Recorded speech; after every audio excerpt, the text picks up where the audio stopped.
et 28 jours, soit un total de 916 jours. 916 jours de feu, de sang et de silence complet. 916 jours pendant lesquels les populations entières sont écrasées sous la puissance militaire, enfermées, bombardées, déplacées, affamées. 916 jours où le droit international est piétiné méthodiquement, sans conséquences réelles. Et pendant ces 916 jours, les morts s'accumulent par milliers, par dizaines de milliers. Des civils, des enfants, des familles entières décimées, des villes transformées en poussière.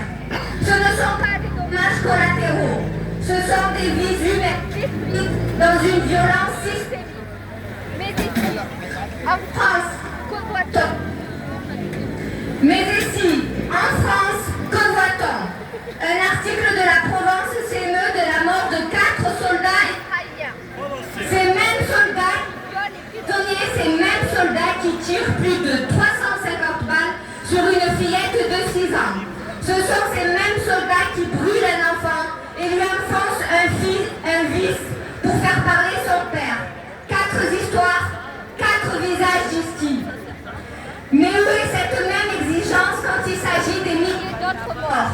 Où sont les noms, les visages, les récits? Pourquoi certains morts ont-ils droit à l'humanité quand d'autres sont réduits à des chiffres quand ils sont mentionnés?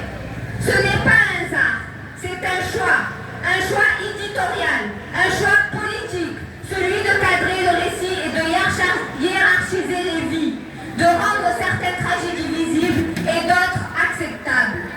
Car pendant que ces 4 soldats sont pleurés, les opérations militaires continuent, les bombardements s'intensifient, les frontières s'embrasent, les pays voisins sont entraînés dans une spirale de violence que ne cesse de s'étendre. Et face à cela, des réactions timides, des condamnations en géométrie variable, une indignation sélective. Il faut le dire clairement, on ne peut pas dénoncer la mort de 4 soldats sans regarder en face l'ampleur des destructions et de la barbarie infligée ailleurs. On ne peut pas parler de sécurité tout en fermant les yeux sur la violence qui l'alimente. 916 jours. 916 jours d'une réalité que l'on édulcore, que l'on fragmente, que l'on rend supportable à distance. Mais elle ne l'est pas. Et la question n'est plus seulement ce qui se passe là-bas. La question, c'est ce que notre silence et nos récits permettent ici. Je rappelle juste que cela dure depuis 78 ans en Palestine, l'occupation israélienne, sioniste.